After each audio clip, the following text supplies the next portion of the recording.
Good day.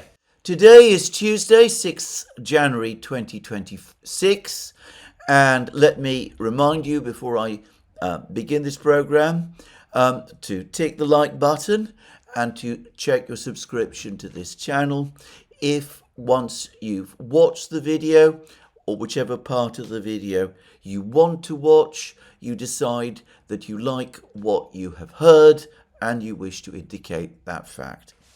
Now, today, going against some of the things that I said in my program yesterday, I intend to return to the topic of the American operation against Venezuela and the seizure, abduction, kidnapping of Venezuela's President Nicolas Maduro, because in so many respects over the last 24 hours, we've obtained more and more information, much of which is becoming increasingly extraordinary. Now, the first thing to say is that there's been more reports from various sources confirming the extent to which the operation, the seizure of President Maduro, was an inside job. I see that Larry Johnson, who has the exemplary blog Sonar 21, and who is of course a former US intelligence officer with contacts still within the US intelligence community, has confirmed to him that there was at least one important person within Nicolas Maduro's inner circle who essentially betrayed him, kept the Americans informed of his whereabouts, assisted in his capture, and ensured that there was no military response, no response from the Venezuelan military as the US military operation was underway. It's clear that Maduro and his Cuban bodyguards, I suspect most of the 32 Cubans we know were killed, were indeed Maduro's bodyguards, were taken by surprise, and that is interesting in itself.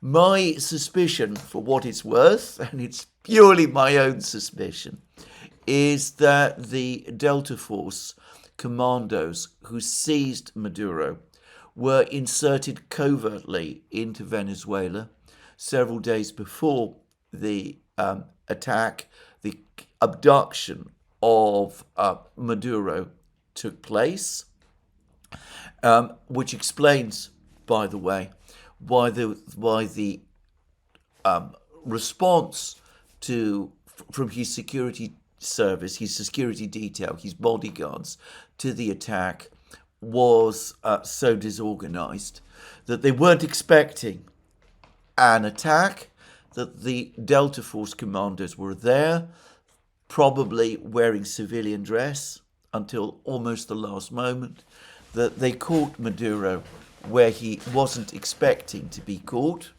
because, as I said, they were being provided with regular updates as to his whereabouts by someone within the Venezuelan government, and that all of the military activity by the United States that took place in the following, that we saw play out over the course of Saturday, took place after Maduro's detention had been achieved.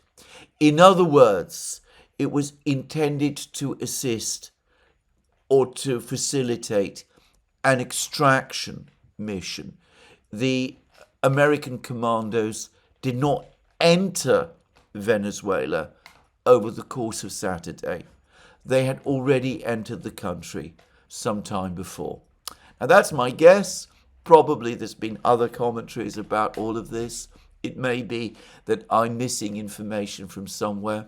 There is a great deal of information out there about this entire operation, but that seems to me how it played out. Anyway, that's one thing, and that, of course, looks back to what has already taken place. But over the last 24 hours, as I said, some really bizarre, some truly extraordinary things have indeed been happening. And the first one is the appearance in a courtroom in the Southern District of New York of Maduro himself and of his wife, where I thought, acting with a certain degree of dignity, Maduro pleaded not guilty to the various charges, the various rather vague charges that had been brought against him, as did his wife, by the way.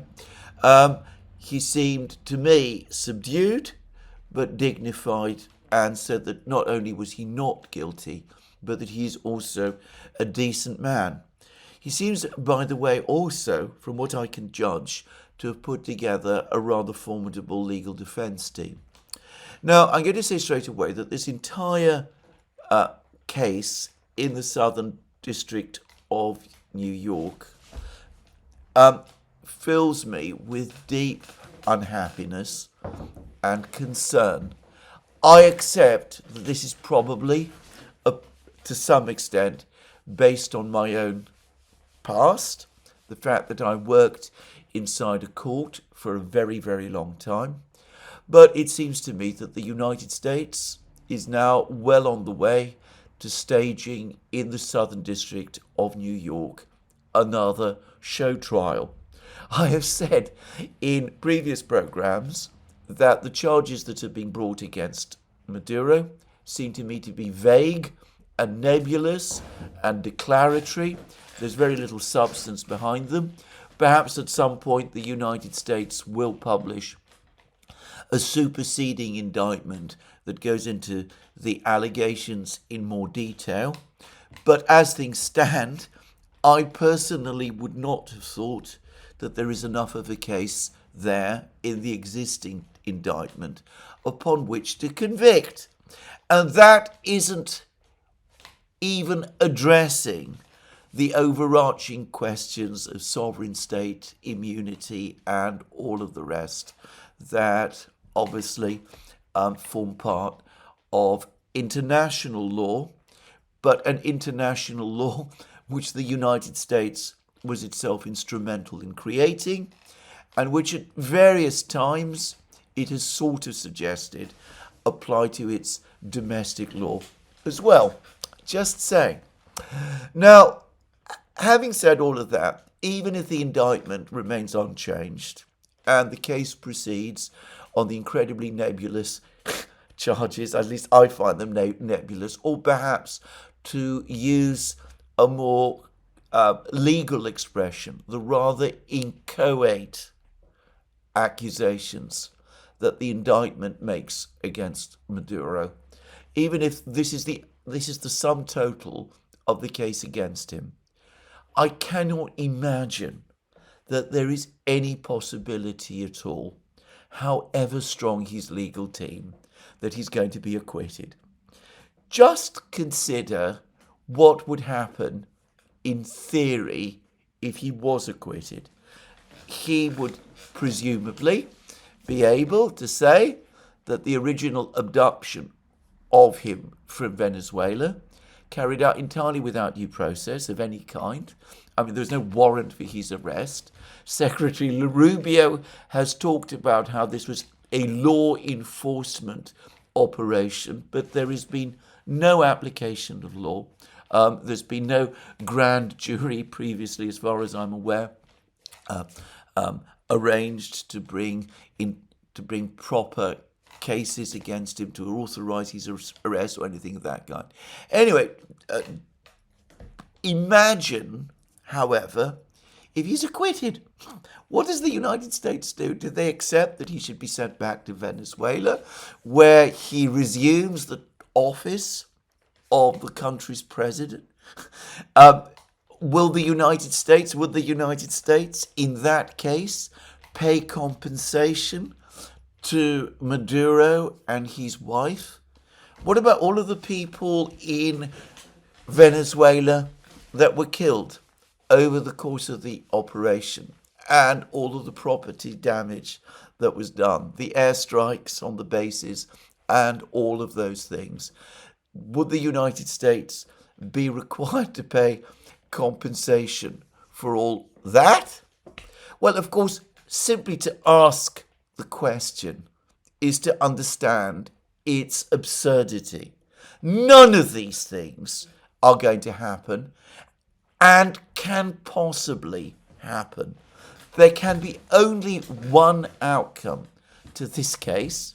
However threadbare the case is, it must end in the conviction of Nicolas Maduro and his wife, because anything else would be a colossal, humiliating embarrassment for the United States and all of the court officials, all of the members of the court in New York, the entire Justice Department, the Attorney General, everybody involved knows it. So, what we have in the Southern District of New York is a show trial with a predetermined outcome. Because, to repeat again, trials of this kind, of political offenders which have a predetermined outcome, are by definition show trials. Now, that brings me back to something else. There is one other individual who is involved in this drama, who has himself been involved in what I thought were cases brought against him in the Southern District of New York and in New York itself under state laws, based on what I thought were completely flimsy facts and strange and in fact even bizarre legal theories, all of which, however, seem to end in a conviction. And that individual who was involved in those cases, who was the target of those cases, and who, by the way, I spoke out for in relation to those cases, because I don't like to see the courts used in this way. Anyway, that person was none other than Donald Trump himself, who is now, of course, the President of the United States, and who is the man who ordered the operation that has just been carried out in Venezuela and the abduction of Nicolas Maduro. It seems that Trump's experience of a courtroom and legal travesty, that's what he called it, in the Southern District of New York, has not inhibited him from staging a very similar, in essence, a very similar courtroom farce in the Southern District of New York himself. As a result, he is now, or so it seems to me, a direct party now, a responsible party in what I have to say I consider the ongoing degradation of the US legal system. Now, many people, of course, will find this unconcerning. I, with my background, and as somebody who once cited precedents made in courts in New York, in legal documents, anyway, I find this deplorable, and it is a further sign of the damage to the texture of American political life that we have seen over the last decades, and we could see how the conduct of American foreign policy, the increasing lawlessness of American foreign policy, is leading to a degradation of the legal system in New York, in the United States itself.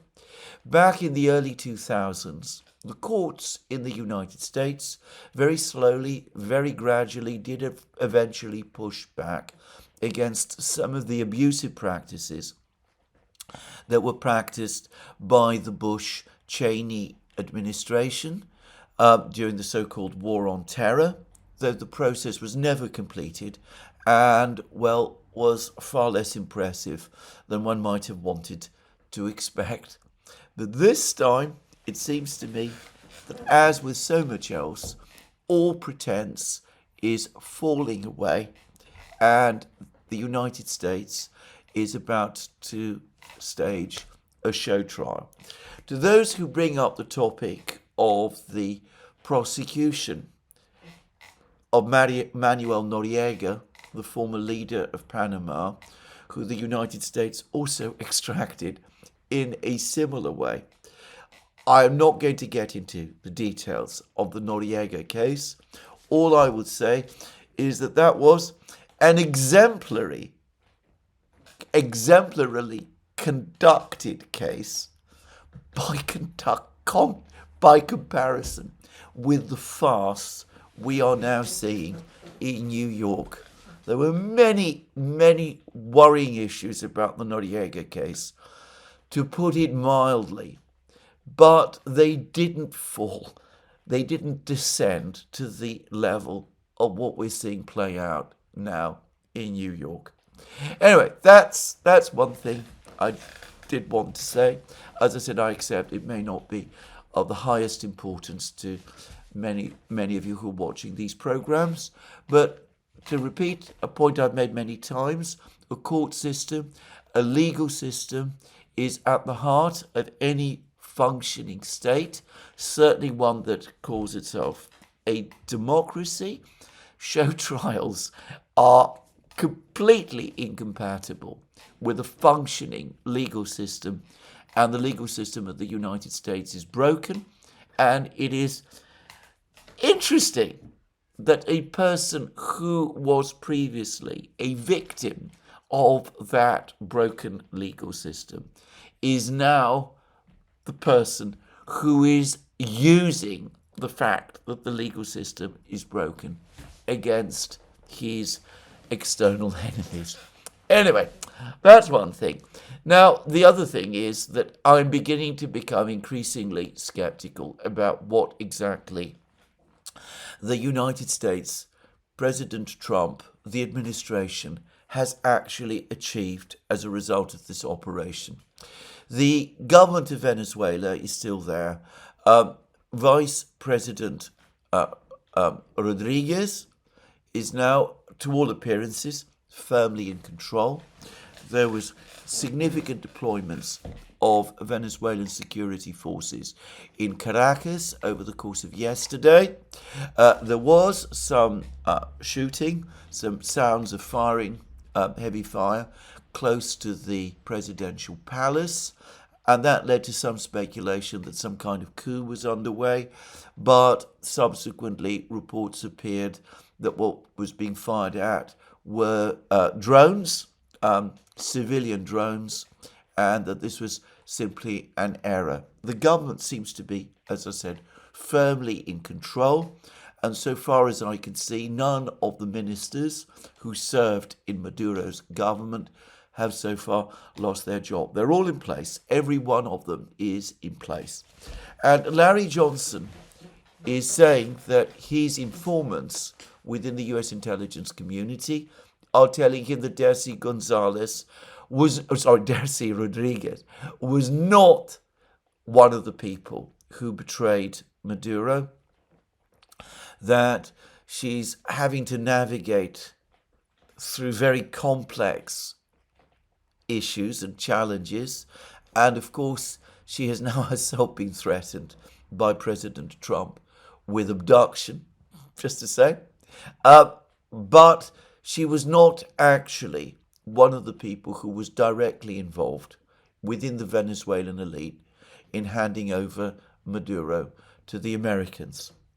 I suspect, given that the political structures in Venezuela remain in place, the Chavez and Maduro structures remain in place, I suspect that there is considerable uncertainty within Venezuela about the political situation. There must be lots of questions being asked about who it was who helped the Americans and who it was who remained loyal to Maduro. There will be dissonance and uncertainty and mistrust, and one can easily see how this could spiral out of control. But so far that hasn't happened, and I wonder anyway whether the United States actually wants the situation to spiral out of control. And then that brings us back to the question of what the United States is planning and intending to do in Venezuela, because President Trump has spoken about Venezuela being guided by the United States, about Venezuela becoming some kind of protectorate or colony of the United States, running Venezuela, taking control of its oil, doing all of those things. But for the moment, none of the pieces appear to be in place. All that has happened is that the United States has extracted Maduro himself and has created some dissonance and uncertainty within the political leadership of Venezuela, which, however, continues to be in control. So Trump talks about the United States controlling Venezuela's oil industry, but the oil industry currently continues to be under the control of the government of Venezuela. And the reports are starting to say that the American oil companies are far from keen to get themselves involved in Venezuela, and they seem to be, if anything, resisting the calls to become involved directly in Venezuela. There's been an interesting article about the situation with the oil industry in Venezuela in the London Times, and it has made many of the same points that I made in my program yesterday, that bringing production of oil in Venezuela up to its early 1990s level would be a task of perhaps a decade, that it would require massive investments.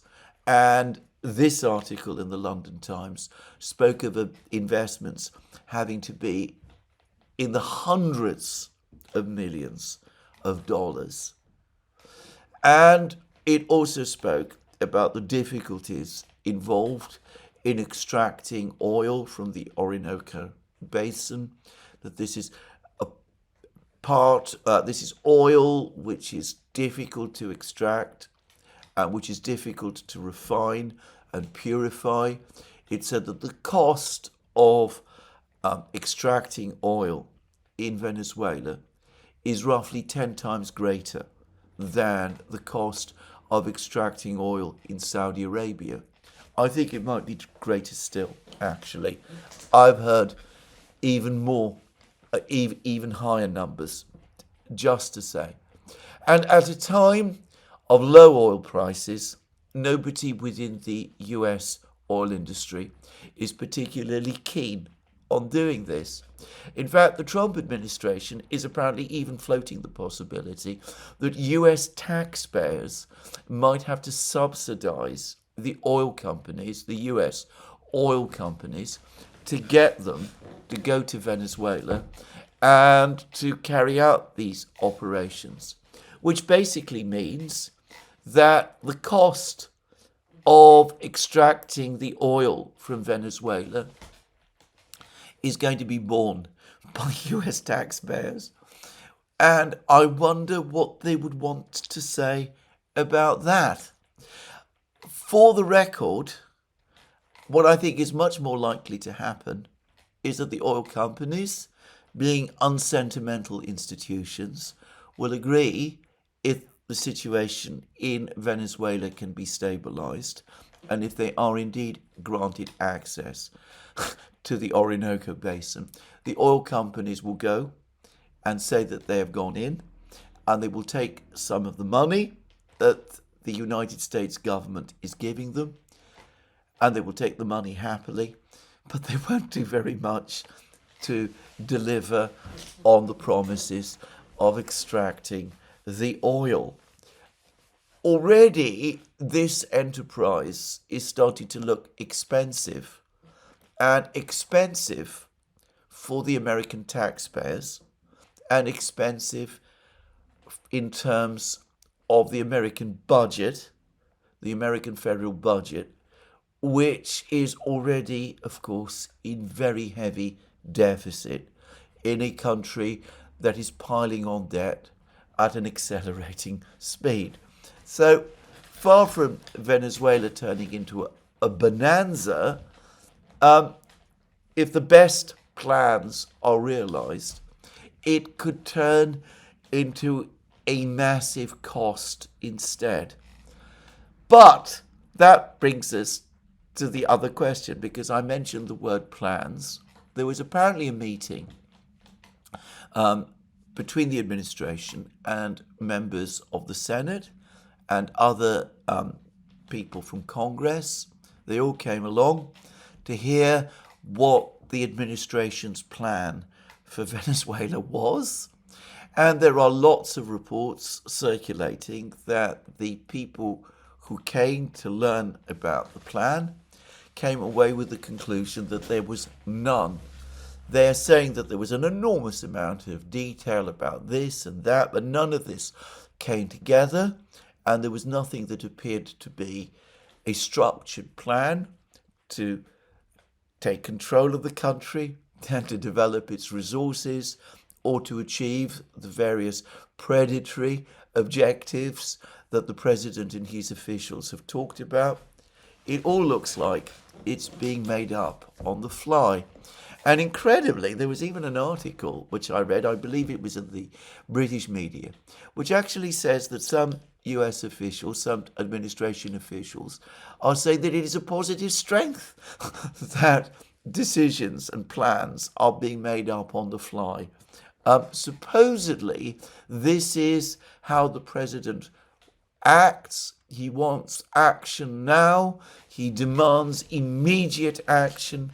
This keeps everybody busy and working hard and improvising as quickly as possible, and keeps everybody else off balance. And this is supposedly a strength. Well, can I say, if you are planning something like the takeover of a country, you absolutely do need a properly thought out plan, and you cannot do it on the fly.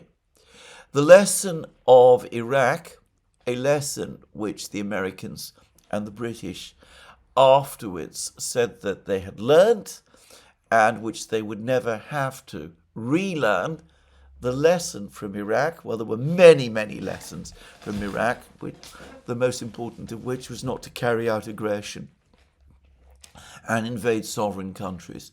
But one of the lessons the Americans and the British said that they'd learned was that if you go into a country like Iraq, you have to plan ahead. You have to have a properly constructed plan about what it is exactly that you intend to do and how you're going to do it. You have to have all of the people in place.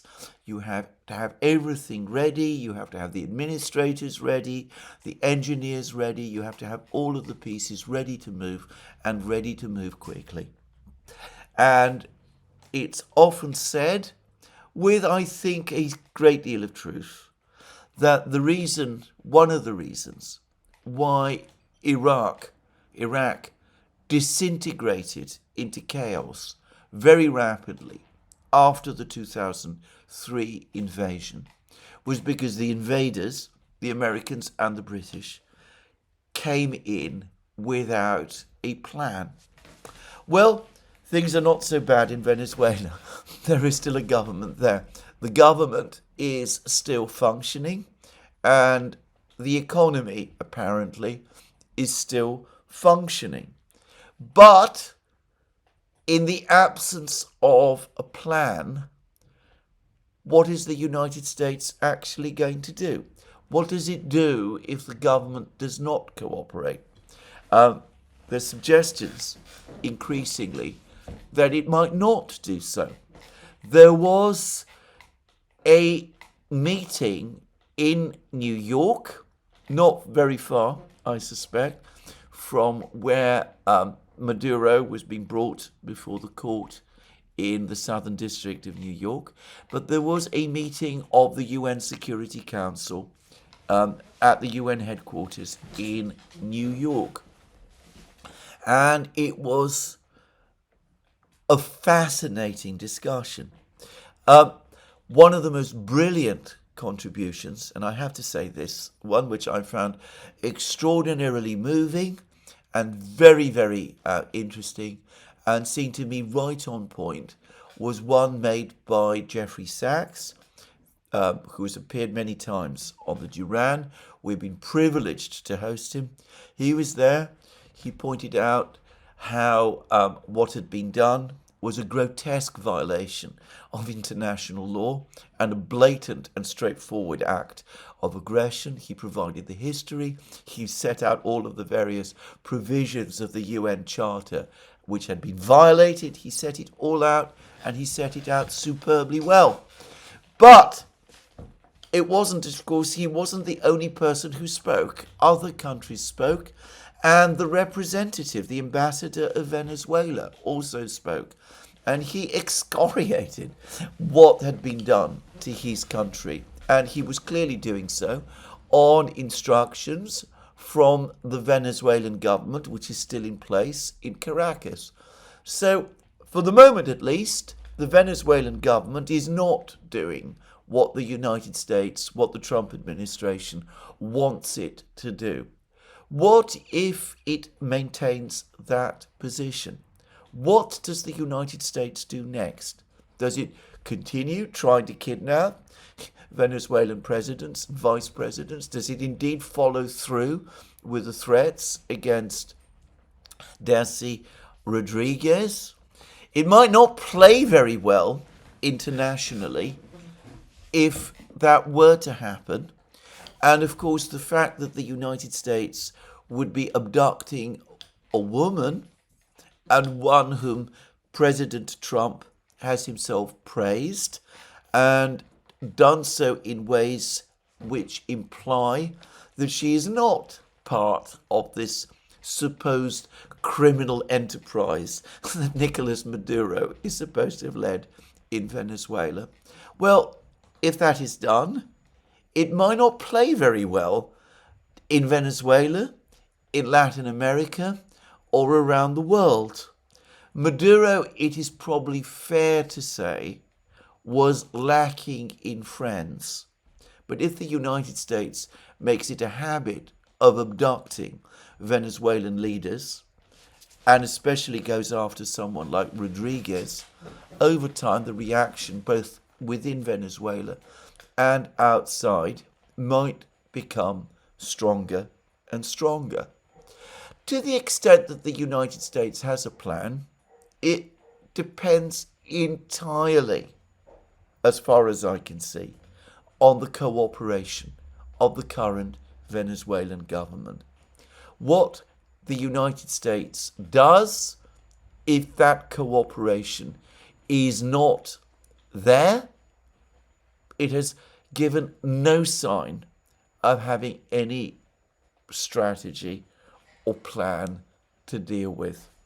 There's talk about the United States maintaining its blockade of Venezuela. Secretary Rubio has talked in that way, keeping, I believe it's some slightly under 20% of the US fleet permanently stationed in the Caribbean, continuing to conduct this piratical and frankly bullying operation. Is not going to be popular with much of the world, and I'm going to suggest it's not going to be popular with the Pentagon either, which will not want to see all of these naval assets tied down indefinitely in that way. At some point, it will become an embarrassment and it will become a problem. And I suspect that if it's decided to continue to do it indefinitely, there will come a point when it will become politically and diplomatically, and by the way, financially unsustainable. The alternative of sending US troops to Venezuela to actually conduct some kind of ground operation there was briefly floated by the President of the United States himself, by Donald Trump, but was apparently, so we are told by Speaker Johnson and others, was apparently ruled out over the course of the meeting yesterday, in which the people from the Senate and from Congress were supposedly briefed about the administration's apparently non-existent plan. So it is all looking like an extraordinary improvisation. Just as the Bush and Blair coalition back in 2003 was single-mindedly focused on one thing, which was the removal of Saddam Hussein from his position as leader of Iraq, and appeared to assume that as soon as that happened, everything else would easily and automatically follow. I am starting to think that the Trump administration has made exactly the same mistake with Venezuela. They also persuaded themselves that if they removed Maduro, if they were single-mindedly focused on achieving that, everything else would follow. And so far, up to now, that has not been the case.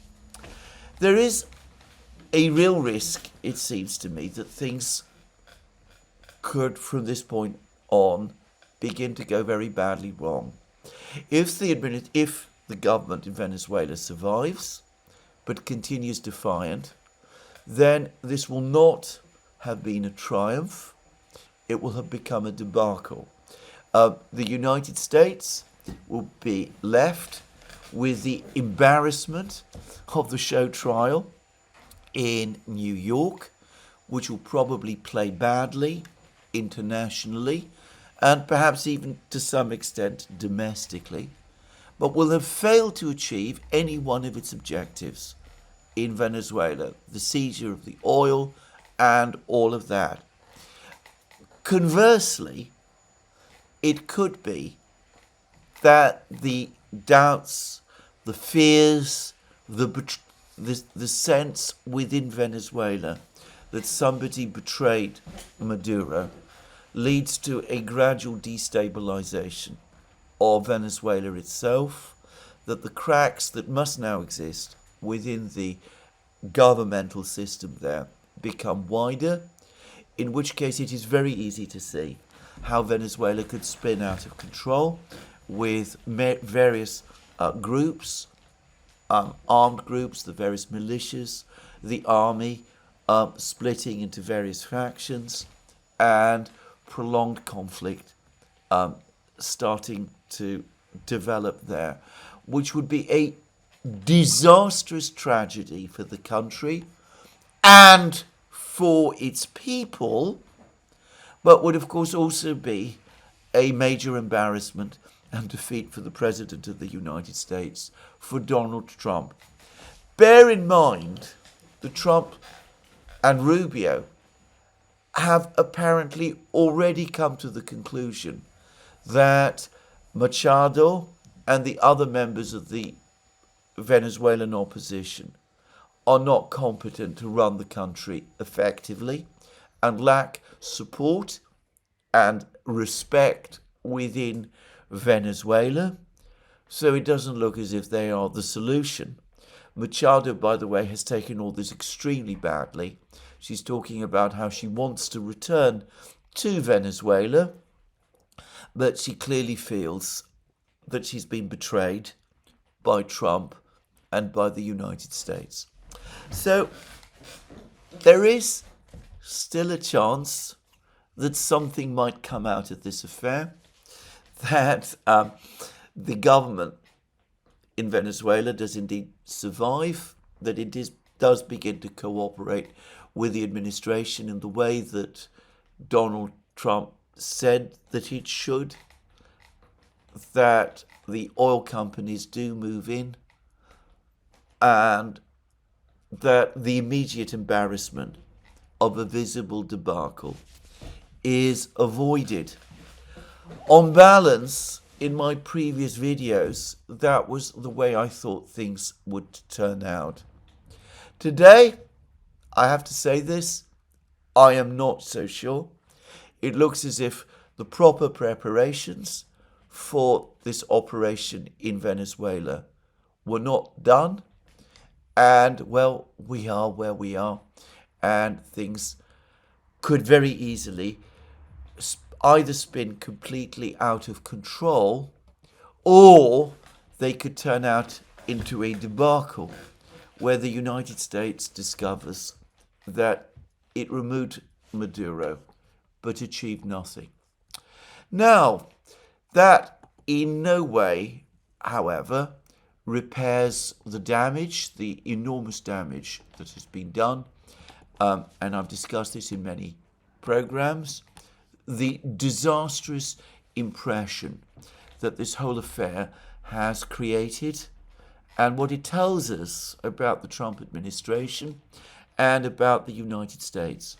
Now, there's been a brilliant article about this by Arnaud Bertrand on his blog. It says that Venezuela killed the United States, and Arnaud Bertrand points out that the operation itself, the removal, the ouster of Maduro, is of course very much part of the pattern of US interventions in Latin America, but that the casting of all pretense that this is anything else than a grab for resources is not. Trump is not pretending this is about anything else than resource extraction.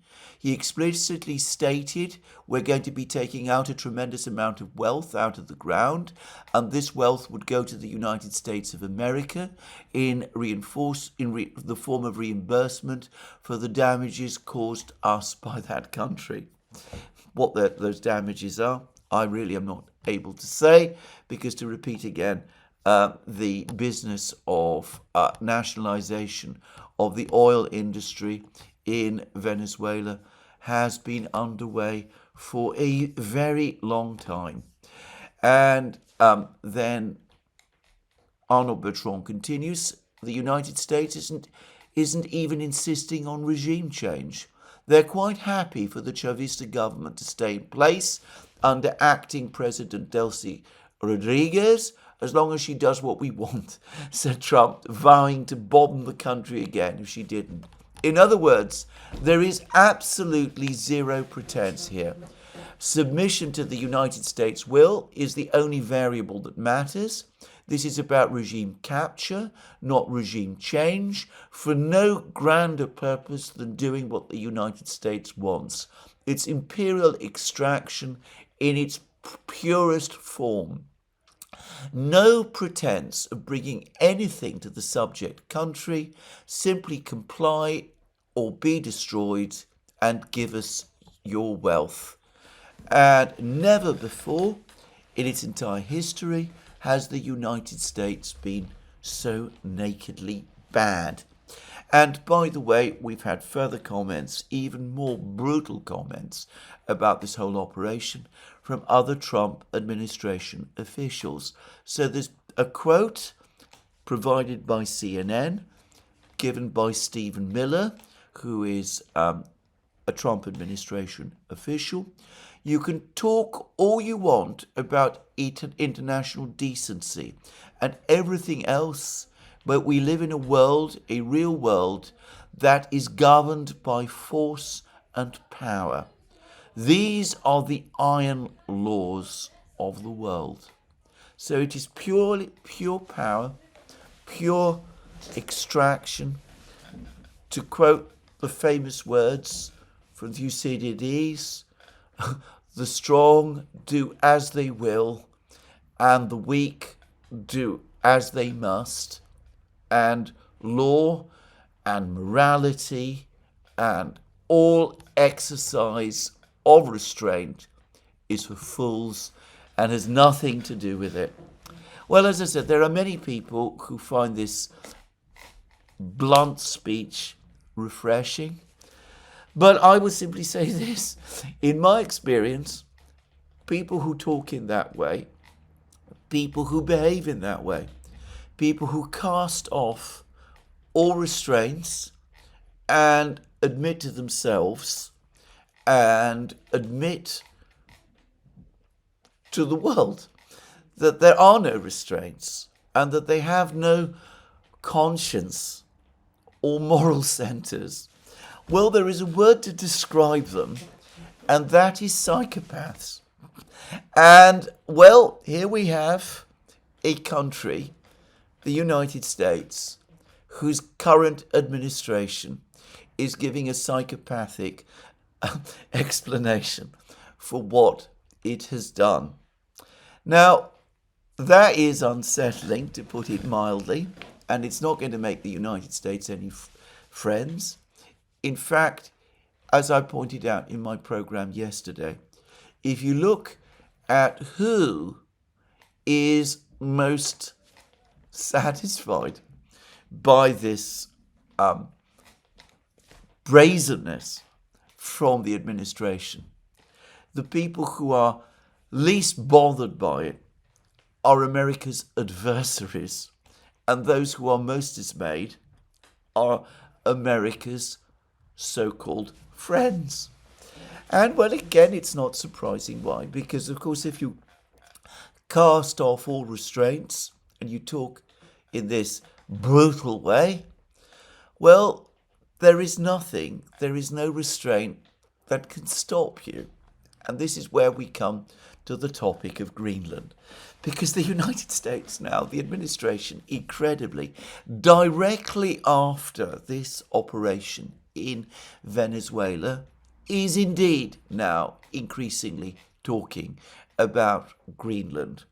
There are rumors that the United States is working on carrying out what it calls opinion polls in Greenland, intended to prepare for some kind of referendum for secession from Denmark and for union with the United States.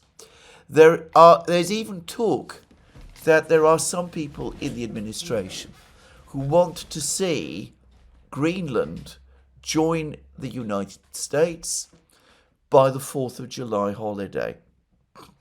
In other words, within the next 7 months. The government of Denmark is becoming increasingly unsettled by all of this. Frederiksen, the Danish Prime Minister, one of the most ferocious critics and opponents of President Putin on the European continent, a person who never ceases to talk about how Russia is waging war, not just on Ukraine, but on all of Europe and on Western civilization, and is trampling all of the norms. Anyway, she has now woken up to the fact that there is now a real possibility, a real danger that the United States might indeed come after Greenland over the next 7 months. And she's in fact giving warnings. She says that if the United States attacks a loyal NATO ally, which is Denmark, and seizes Greenland, then that will be the end of NATO. Well, given that there are all sorts of people in the administration who give the impression that they would not be particularly bothered if NATO were indeed to end, and given that one of those people is the president himself, Donald Trump, who, especially during his first term, variously spoke about the NATO being more of a liability for the United States than an asset, with all sorts of European countries, including Denmark, by the way, free riding on American security promises. Anyway, I wonder why Fredrickson imagines that talking about the end of NATO is something that is going to deter the current administration, given the things that it is saying and the attitudes that it apparently has. Why does she suppose that talking about the end of NATO is going to deter them?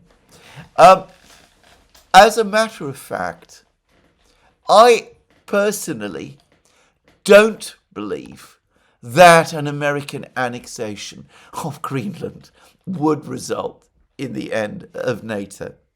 Consider how the other European powers have responded to all of this. None of them is happy. In fact, they all give the impression of being shocked. The only country, however, that has spoken out strongly against this amongst the major NATO states is Spain. And Spain did not issue a statement together with the other European powers. It issued a statement in conjunction with 5 other Latin American countries led by Brazil. The other European members of NATO did not join in the statement. Prime Minister Starmer of Britain has muttered some words of uncertainty about this. He says that he's still studying the matter. Friedrich Merz, the Chancellor of Germany, says that, the legalities of this whole affair are open to question and doubt, and, he's not really sure what the legal position truly is. In France, the French Foreign Minister has unequivocally denounced it, but there's been none of the strong words that you would expect from Emmanuel Macron. And in Italy, Giorgia Meloni, the Italian Prime Minister, who wants to position herself as a political ally of Donald Trump, well, she's supporting it.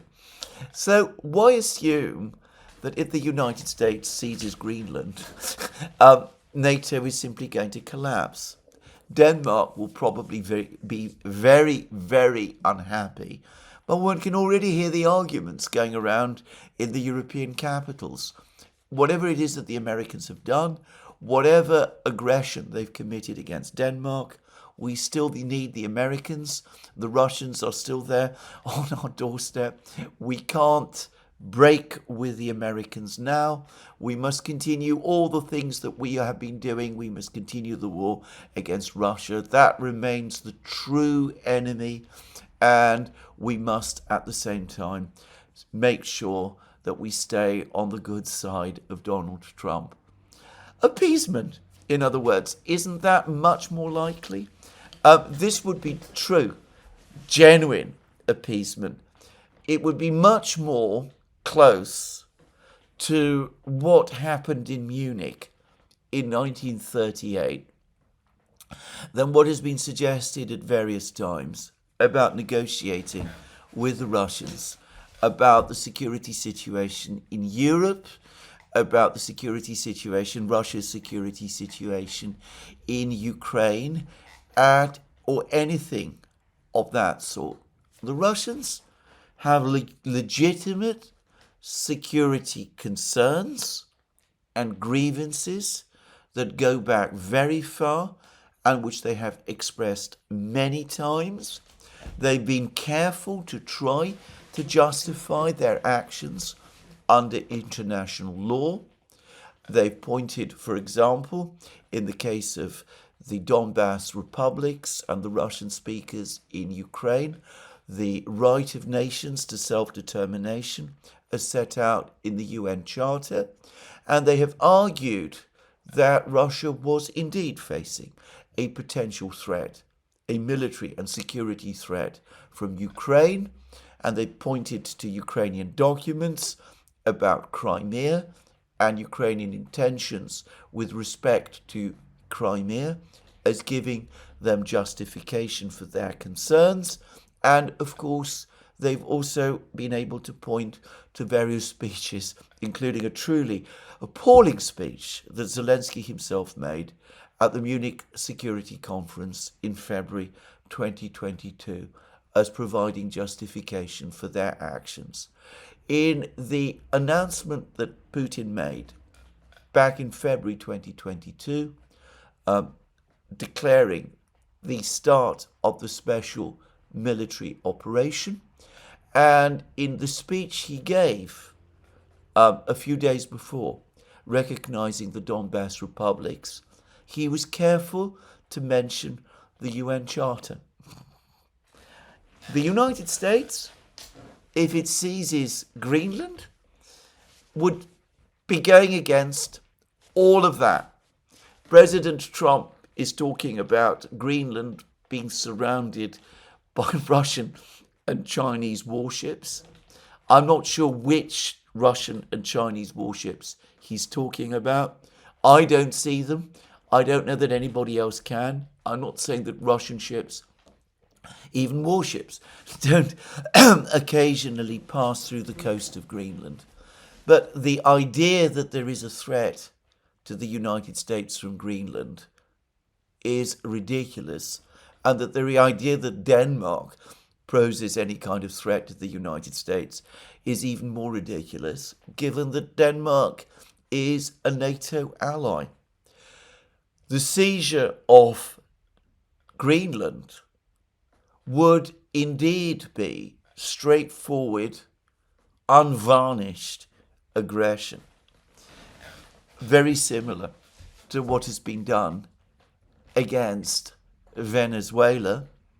And if the Europeans comply with it, which of course they will, then that will be Munich-style appeasement. Just saying, the parallels, well, they won't be exact, but they will be far closer than anything we have heard or seen in relation to the Russians. In fact, as I've said many times, the analogies that many people have been making between Russia and pre-World War II Germany and the events in Ukraine and the events in Czechoslovakia and the various peace terms that have been discussed and debated around and proposed and counter-proposed, and what happened in Munich in 1938 are actually truly ridiculous. In the case of European submission to an American seizure of Greenland, they would not be ridiculous. Just saying. But that, I suspect, is what the Europeans will probably do. So, what we have now is a predatory, rogue superpower on the loose, seizing presidents in Venezuela, doing what Arnaud Bertrand has said, making, with absolutely zero pretense, resource and territory grabs. And, of course, inevitably, this is going to provoke a stronger reaction, and it is going to provoke a stronger reaction from around the world. Now, there is one point I do want to make, which is, of course, that to the extent that the United States has justified or sought to justify what it is now apparently going to be doing in Latin America, it is doing it on the grounds of a sphere of influence, that the Western Hemisphere is a sphere of influence. And going back to Stephen Miller and what he said about that we live in a real world governed by force and power. Well, what I think Stephen Miller doesn't fully understand is that what the Americans seem intent on constructing in Latin America is not actually a sphere of influence. And the foreign policy that they're proposing, based, as Stephen Miller says, on pure force and power, that is not actually a realistic foreign policy. A really realistic foreign policy, a sphere of influence type policy, would be a policy where the United States and China do a deal with each other. The United States tells China, we strongly oppose and will take action against any establishment of Chinese military bases anywhere in the Western Hemisphere. And China in return agrees, but gets in return an analogous US promise that the United States will accept that China has its own sphere of interest and control, which applies, say, in the East and South China Seas and in Taiwan and in other places. That is a realistic foreign policy. It is the kind of realistic arrangement that was made between President Kennedy and Nikita Khrushchev during the Cuban Missile Crisis in the autumn of 2022. In the autumn of 1962. At that point, the Russians agreed that they would not place nuclear missiles in Cuba. The United States agreed to remove its own nuclear missiles from Europe. The Russians agreed that they would not use Cuba as a launch pad to try to spread communism through Latin America. And the Americans agreed that they would not seek to invade Cuba in order to achieve regime change there. That was the deal, basically, that Khrushchev and Kennedy did with each other. And it worked, and it stabilized the international situation. And by the way, it created conflicts between the Russians and the Cubans. Castro, in particular, was very unhappy that the Russians told him that they would no longer back, or that they would not back, Castro's own attempts to spread communism across Latin America. But this is a big topic which is proper for discussion some other day. And, well, if you want other examples of how spheres of influence work, one can consider, for example, a country like Finland, which was absolutely within the Soviet Union's sphere of influence, but the Soviets did not try and micromanage Finland's economic and political decisions. They left Finland alone. Finland could trade with the West freely. It could also conduct its own domestic politics, but it needed to understand that there were certain security constraints and foreign policy constraints. Finland, which had twice fought wars against the Soviet Union and which had been defeated on both occasions, was obliged to remain neutral and align its foreign policy to a great extent with that of the Soviet Union. That is a sphere of influence. What the United States is proposing is, in Latin America, something completely different. It is proposing what will in fact be a kind of predatory resource extraction empire, in which countries are not only obliged to follow American structures, in the sense that they would not be able to host foreign forces from China and Russia, for example, but where Latin American countries were obliged to subordinate themselves completely to the United States, make their resources available to the United States, become in effect part of a genuine, true, unabashed, unalloyed American empire. And that is not realism. That is fantasy. It is not going to work. We're already seeing that it's not working, or it doesn't appear to be working with Venezuela. The government there still seems to be pushing back against the United States to the extent that it can, and it's not playing so far the American game. And of course, if it is removed, then it might not, its successors might not ultimately cooperate either, and there might be chaos in Venezuela and growing resistance to the United States there. In time, the kind of policies that the United States is proposing from Latin America are certain to inspire resistance and hostility and ultimately only hatred for the United States. And they will require a massive commitment in American resources to keep the empire going. Anyway, this is what I wanted to say. We'll see what happens. We'll see whether the United States does indeed move on to Greenland. I suspect myself that that is actually the highest American priority. I don't believe that the United States is seriously thinking about Colombia, for example, a complex country, to put it mildly.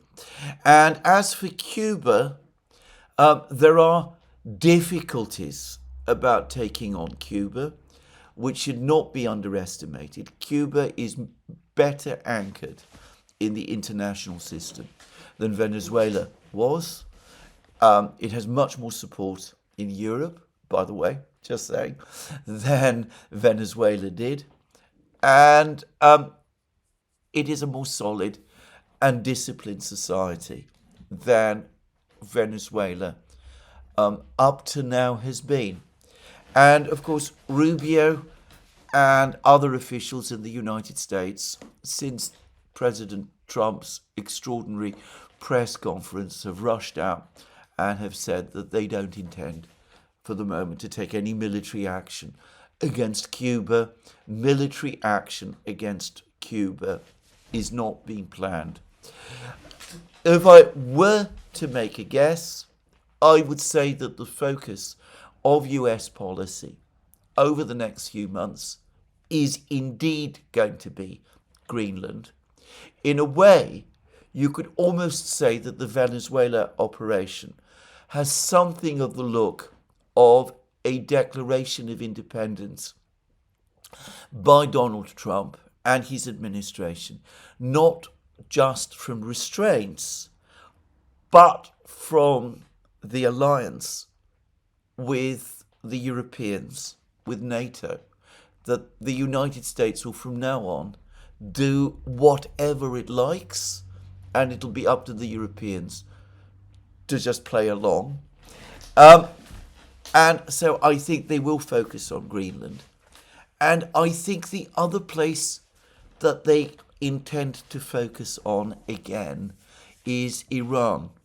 Now, I said in my program yesterday that I got the impression that the riots, the protests in Iran, some of them did evolve into outright riots, appear to be dying down. There have been further reports that appear to confirm this. It appears that the Iranian authorities have been taking more steps to bring the situation under control. And besides, I think that Trump's words about the protesters have undercut the protests. But all of the indications are that the administration, the president himself, urged on by Prime Minister Netanyahu, are starting to sense that Iran is vulnerable and may think that this time, if they repeat the kind of operation that was attempted in June, which led to the 12-day war, that this time the government in Iran will indeed collapse. It didn't collapse after the 12-day war. It emerged strengthened as a result of it.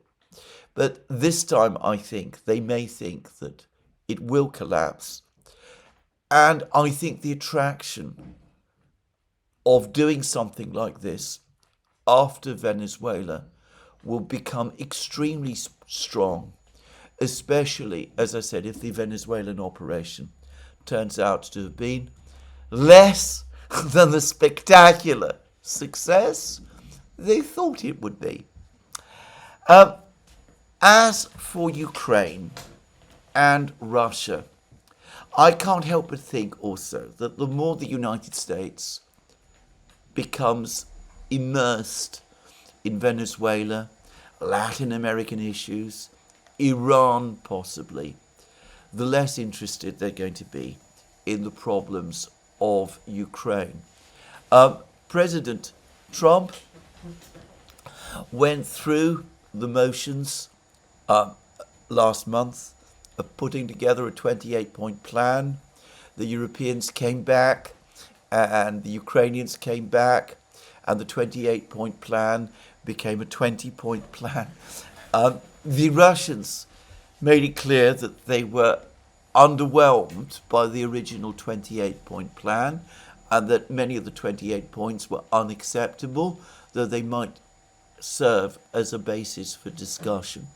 The Russians have made it absolutely clear that the 20-point plan cobbled together by the Ukrainians and the Europeans is totally unacceptable. Trump apparently told the Russians that over the course of his meeting with Zelensky, he told Zelensky that the one that took place just before Christmas, just after Christmas, that he told Zelensky that Zelensky must stop talking about a ceasefire or a freeze of the conflict, that he must work towards a final settlement of the conflict. But the point is that Zelensky is not doing that. He continues to rule out any withdrawal from Donbass. His latest reformatting of the Ukrainian government doesn't change his stance, his substantive stance, in any significant way.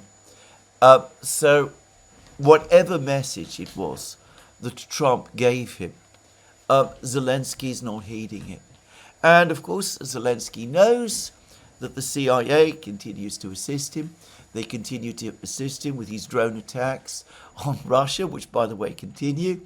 And they cover for him in terms of the assassination attempt that appears to have been attempted against President Putin in Valdai. I say appears because, of course, it is denied. Anyway, the Americans continue to cover for him for that, even assuming, that is, that the Americans at some level might not have been actually involved. So I don't think Zelensky feels under any particular pressure from the Americans to change his stance. And of course, the Europeans continue to back him. The Europeans are running out of money, and they've long since run out of weapons. The United States still has some weapons that it can give Ukraine, but it's not willing, it seems to me, to give Ukraine money. It seems to me that given that the United States has now declared itself the predatory empire that I've been talking about in this program, and given that Ukraine has turned out to be a failed and unprofitable project, I can't help but think that this administration is going to gradually do what I've always said they ought to do, though for entirely different reasons, which is that they're going to walk away and focus on other things. Greenland, Iran, sorting out Venezuela, bullying the rest of Latin America, that kind of thing. So my guess is that over the course of 2026, the Russians will be left to deal with Ukraine mostly by themselves. The Americans will still be there. There will still be the CIA. They will still be providing Ukraine with intelligence. The Europeans will do whatever they can to help Ukraine, but that will fade. And the situation on the front lines for Ukraine will, of course, continue to deteriorate. Now, the last couple of days have been very quiet on the Ukrainian battlefields. It is the Christmas holiday in Russia. As I said yesterday in my program, Putin himself has been barely visible, has been basically invisible over the last few days. He will resurface tomorrow when he attends a church service, but that'll be the first we will have seen of him for several days now. No one in Russia is making any particular important political statements. Medvedev continues to write on Telegram, but he's about the only one, and he continues to say interesting things, but things that are not particularly different for the moment from what he has said. On the battlefields themselves, the Russians continue their advances in various places. The most active area is northwest Pokrovsk. Northwest of Pokrovsk, the Russians do indeed seem to be advancing there. And they also continue to advance in the Siversk region. In fact, the offensive in that area appears to be intensifying. And, well, there's been a lot more footage recently from Kupiansk, and it again appears to show the Russians now, interestingly, advancing to the west of Kupiansk, which begs the question of what exactly is indeed going on in Kupiansk, where the Ukrainians, of course, continue to pretend or claim or say that they're conducting some kind of counterattack.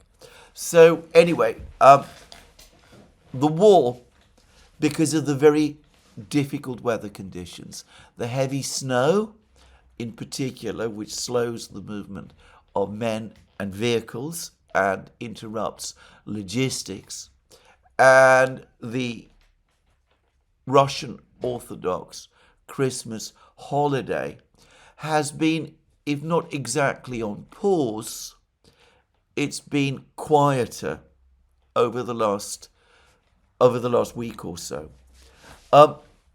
Also, there is no doubt that the Russians are taking this opportunity to reorganize and to build up their forces. And I should say that bombing by the Russian Air Force appears to remain as intense as ever.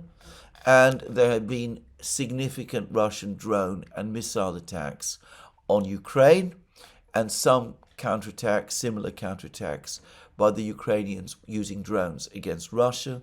Though, as I've discussed in many programs, despite all the CIA's assistance, the Ukrainian attacks achieve little, whereas the Russian attacks achieve an awful lot.